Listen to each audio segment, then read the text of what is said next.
Hey all, welcome back. If you are new to this channel, consider subscribing channel and hit on the notification bell. And today we are going to discuss about one more interesting topic in Verilog, which is data flow modeling. Okay, in previous sessions we have discussed about gate level modeling. Okay, if you don't listen to that class, first go listen to that class. I'll be mentioning it in the description box. Okay, you can check it out and then come to this particular session. Okay, so in gate level modeling, even though it is easy to write a code, because in gate level modeling what you just need a structure. By seeing the structure you can simply blindly write the code. But even though it is easy to write, it is not advisable in all cases. Why? Because if it is for small circuits like a adder, subtractor, fine, okay, like some small full adder, half subtractor, for all this it is right. For muxes also, for example, if it is some 2 by 1 mux, 4 by 1 mux, it is fine. For example, if you are asked to write a 16 by 1 mux code or some priority encoder or anything like that. Okay, so what is happening in these cases? When you are going for structural modeling, that is nothing but gate level modeling, what happens means the number of gates will be increasing. Is it or not? So if the number of gates increases means the number of length of the line of your code will be increasing. So what will be happening then? The length of your code will be very long. So basically in VLSI, what is the main aim of VLSI? Everything should be in a compact way. Either it is a code or it is a chip. Okay, we should be able to minimize it as much as possible. So in order to avoid all these things in gate level modeling, we have switched to data flow modeling. So in this data flow modeling, what we are going to do, how are we going to write our code? Based on the data flow between the registers. That means how the data is flowing between the registers, how the data is being processed. So based on these things we are going to write our code. Okay, let us see about data flow modeling. In data flow modeling, a continuous assignment is used to drive a value. So basically we are having two types of assignments, okay, in Verilog. One is continuous assignment and the second is procedural assignment. Okay, we'll be get to know the difference between this continuous assignment and procedural assignment in the further classes. So as for now, in data modeling we'll be using continuous assignment. So from the name itself you could say continuous assignment means we are continuously assigning. That means we are continuously throwing something. Assigning means we are continuously putting some value in particular variable. Okay, this is called as continuous assignment. So how are we going to do this continuous assignment in data flow modeling? We are going to use a keyword called assign. By using a keyword called assign, we will be continuously putting some value into the continuously putting some value, okay, in data flow modeling. So if you see here, let me give you a small example. If you see here, this is my expression. Okay, result equal to I1 XOR I2. So what I am doing, I am assigning this to my assign keyword. So assign, what I am assigning, I am assigning continuously result equal to I1 or I2. So why is this continuous assignment? Basically because if there is any change in I1 or I2, what happens? Immediately the result will be changing. So that means any change in I1 I2 will be updated in the result. So it is continuously updated. That means we are continuously we will be from test bench, we will be continuously assigning values to I1 and I2. So from that what happens, the result will be continuously updated. So that is why we will be calling it as continuous assignment. Got my point? And we can also use the delay here. Okay, we'll be explaining it in the further classes about delays. Okay, so this is how you're going to write a data flow modeling just by using a assign keyword. So whatever code you want to write in the data flow modeling, what you have to do is you have to do a assign keyword. That is the important thing you should keep in your mind. Okay, that is a simple thing. Just a basic thing you need to know is for data flow modeling you need to use a assign keyword. That's it. Okay, so As I told you, we are using continuous assignment in data flow modeling. So while using this continuous assignment, we should follow some rules. Okay, what is that? The first rule is that the LHS of an assignment should always be a scalar or vector net. That means, so previously, like we have given some example, like a sign result equal to some I1 XOR I2. So in this result is my LHS.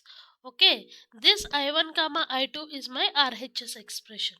Okay, and here this that means this result should always be wire data type. It should never be a rich data type. What if we mention this result as rich data type? Okay, that means in data flow modeling, if you are using a assign keyword, then that means you are writing it in data flow modeling. Okay, so if you are writing it in data flow modeling, then result should never be rich. It should only be wire. If this is not in wire, then what happens? Then the simulator will throw you error that you are writing a data flow modeling, you are writing your code in data flow modeling, so you should mention your result in wire data type, not rich data type. Okay, so why it should be wire data type, I'll also be explaining that, don't worry about it. Okay, so this is what the first condition is. And then the RHS can be either rich or net. It can be like this RHS expression, this I1 and I2 can be either net or rich. It can be like either wire or rich, anything. But the LHS should only be the wire data type. This is the compulsory rule. And then,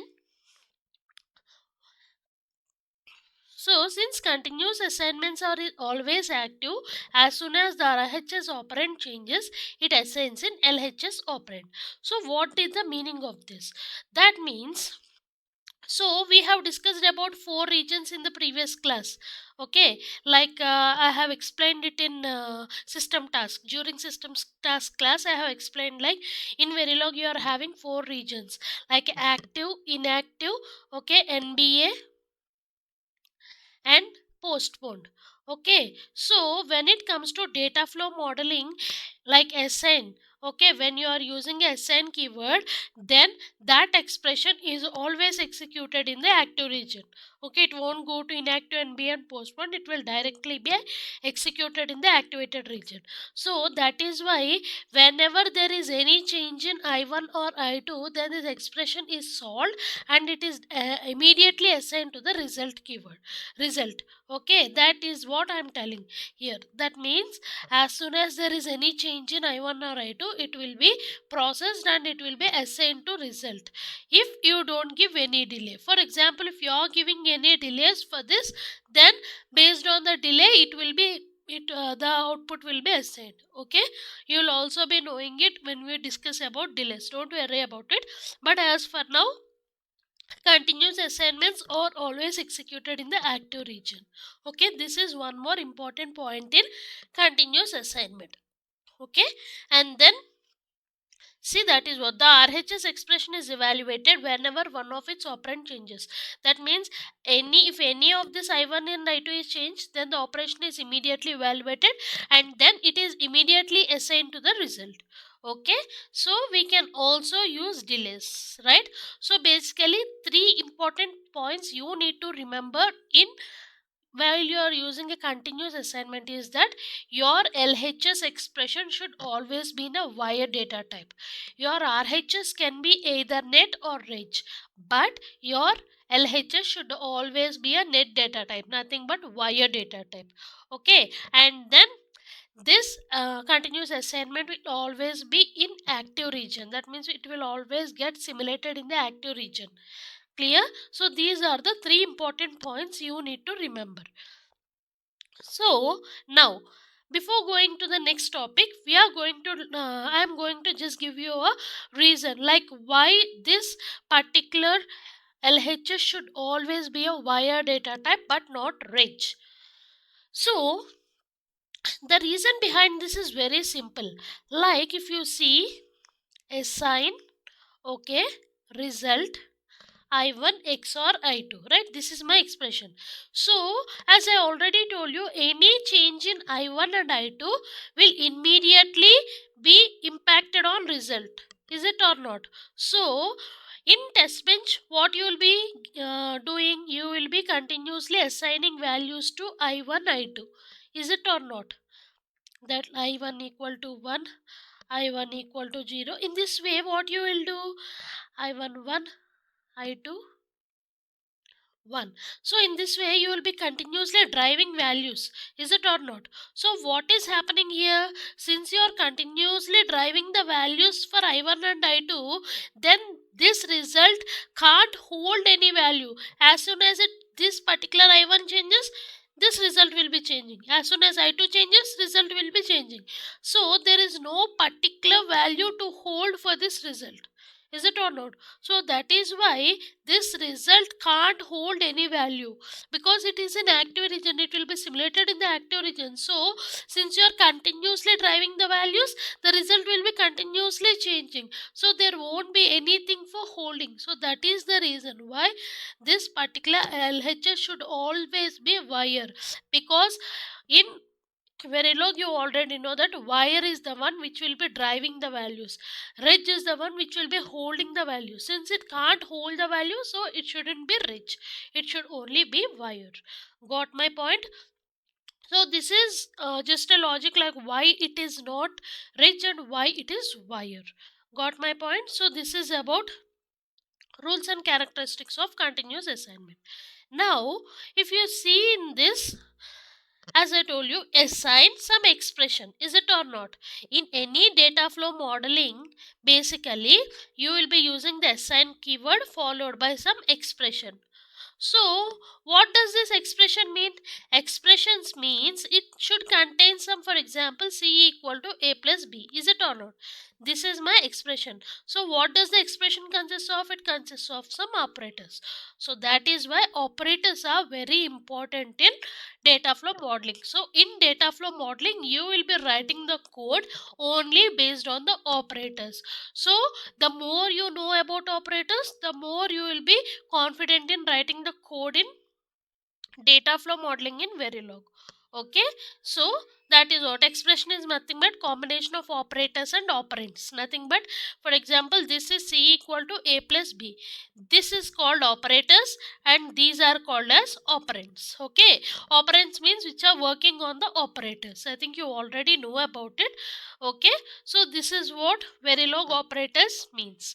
So in Verilog, you will be having like various operators like arithmetic, logical, equality, relational, bitwise, conditional, shift, reduction, concatenation, replication. So these are all the operators you will be discussing about in this particular session. Okay, so first let us discuss about what are arithmetic operators. I no need to tell about these arithmetic operators, because in many other languages also I think you have learned about this. Arithmetic operations are nothing but plus, minus, multiplication, division, everything. So this is the basic operator. Okay, I think I no need to explain more about this particular operator. Okay, so this is the operator. These are the operators that we are going to use in the Verilog. And then, for example, if we are writing this is the example code for it. If you see here, module and module. Okay, and I am taking like two variables I1, I2, which are of vector data type. That means which are of 4 bit, 3 down to 0, which is 4 bit. Okay, so here in I1, I2 I am assigning some values like 6 and 2. 4 tick H6, 4 tick H2. Okay, and now what we are doing? We are displaying the values. Like see here, what I am doing means, instead of placing like you can either write it like this, or you can just write it like I1, I2, as well as you can take I3, I4, I5 and I6 like this. And then what you can do here, I1, I2, you have done it like this, right? I3 equal to I1 plus I2, I4 equal to I1 minus I2, I5 equal to I1 multiply I2, like this you can write. And in display you can just give like, instead of I1 plus I2, I3, I4, I5 like this. Okay, but what I have done is, instead of taking these many variables, what I have done is, in display only I have performed the operation. You can write it like this. Okay, so I1 plus I2, I1 minus I2 in this way. Okay, since you have seen this program in this way, try to write it in this followed way. Okay, like I3, I4, I5, I6, you write it, and if you are getting any errors in that, or if you are having any doubts in that, you can comment me in the pin box.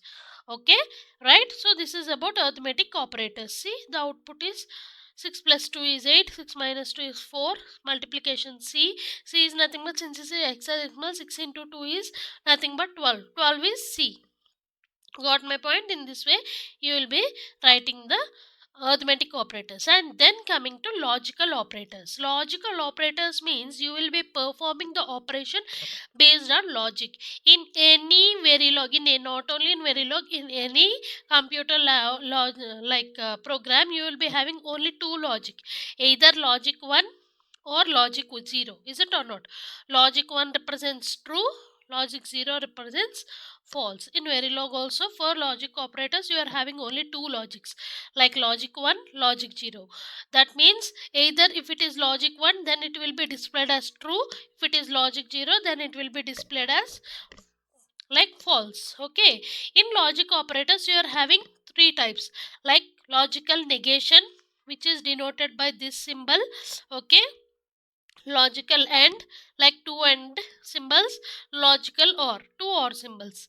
Here we will be using one operator, that means negation of A, in this way. For this, two operators, operands, like A and B, A or B. Okay, for this only one operand. Okay, so I'll be explaining it with a small example. So if you see here, as I already told you, this will be performing operation only based on logic. So what is this logic means? Basically, if it is a non-zero number, then that is considered as logic 1. Okay, this both are logic 1. Okay, for example, if this you are taking it as I1 is like some 4 tick H6 and I2 is like some 4 tick H0, then what happens? This is logic 1, since this is non-zero operator, and this is logic 0, since it is 0. Okay, apart from 0, any number is considered as logic 1 in case of logical operators.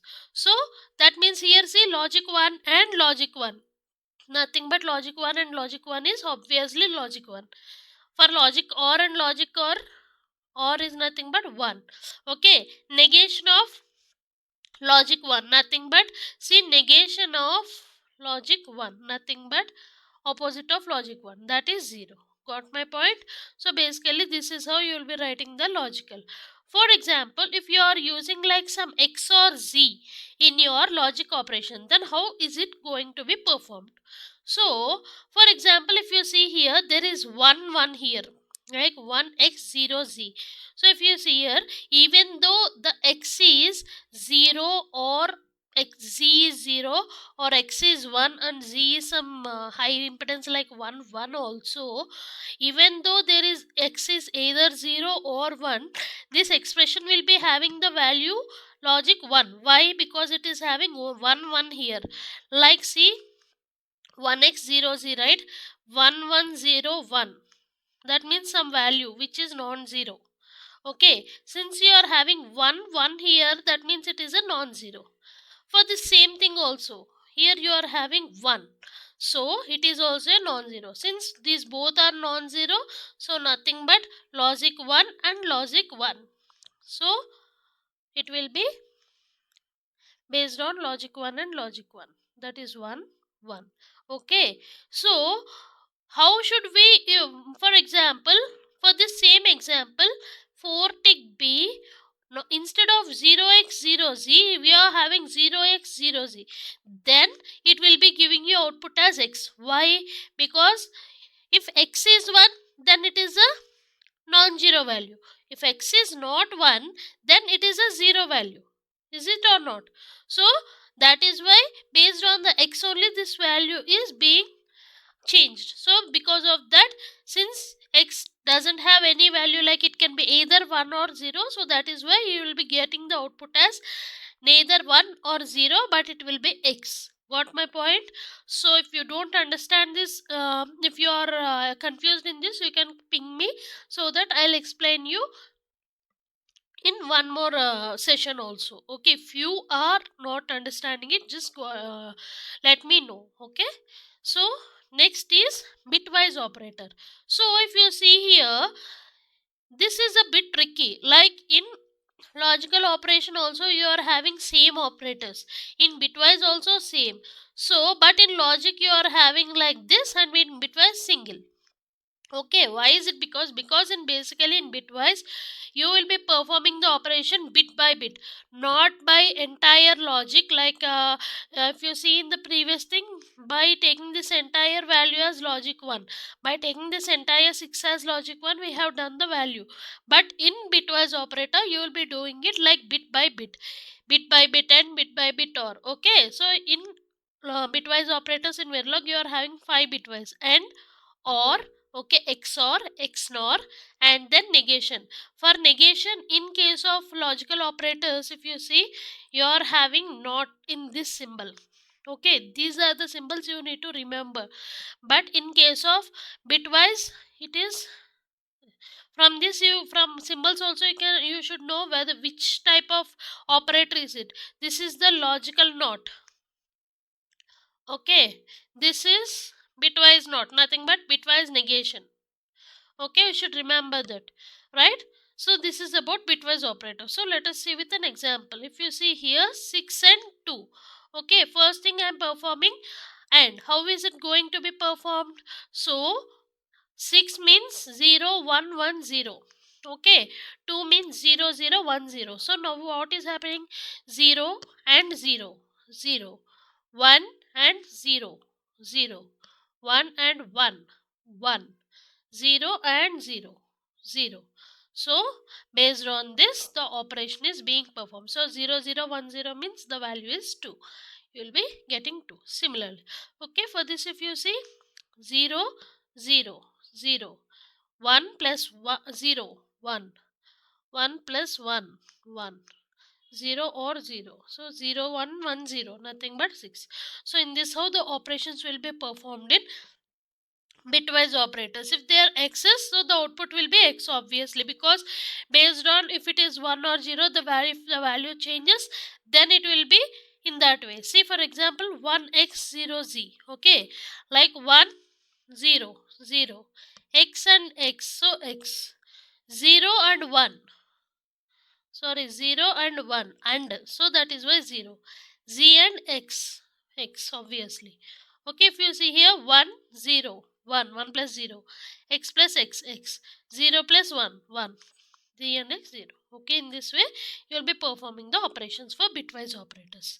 And then coming to equality operators. So in equality operators you will be considering whether the following two numbers are equal or not equal. And again in this equality operators you are categorized into two types. Like this, if you are having two equal symbols, then they are called as equal and unequal. Okay, if you are having like three equal to symbols, then that is called as case equality. Okay, we'll be seeing the difference between what is equality and what is case equality. So for example, if you see here, I am taking two numbers like 6 and 2. So if you are giving like 6 and 2, whether they are equal or not, then it will be represented as equality.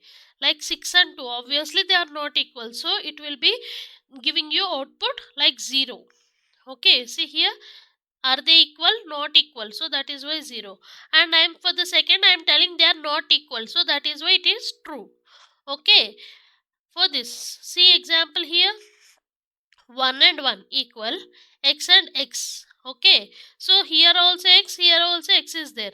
So what is happening while we are doing equality? So x and x means if here the x may be 0 and the x may be 1 here, so these two x's they can't be compared with each other, so that is why the output will be basically x. Okay,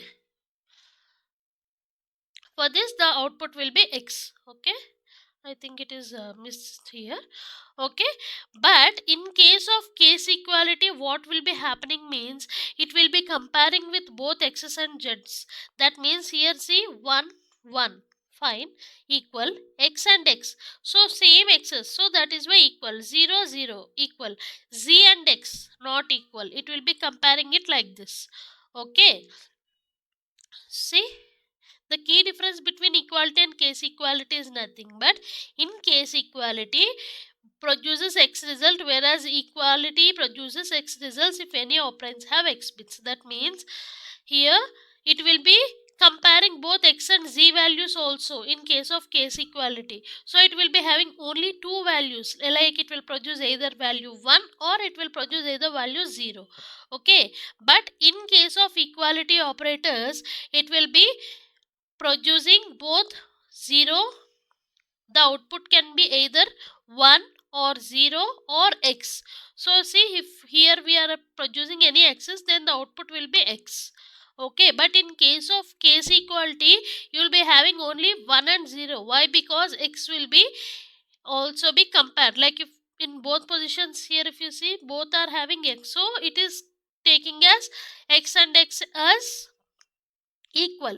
Okay, here z and x, so not equal, so that is why this output is 1, this output is 0. Got my point here? So this is how the case equality will be done. Okay, so this is all for today. If you like my explanation, just click on the like button and also follow me on the LinkedIn, where I'll be uploading the sessions for this particular explanation that I am giving here. Okay, in the next class we'll be discussing about the remaining operators. Thank you.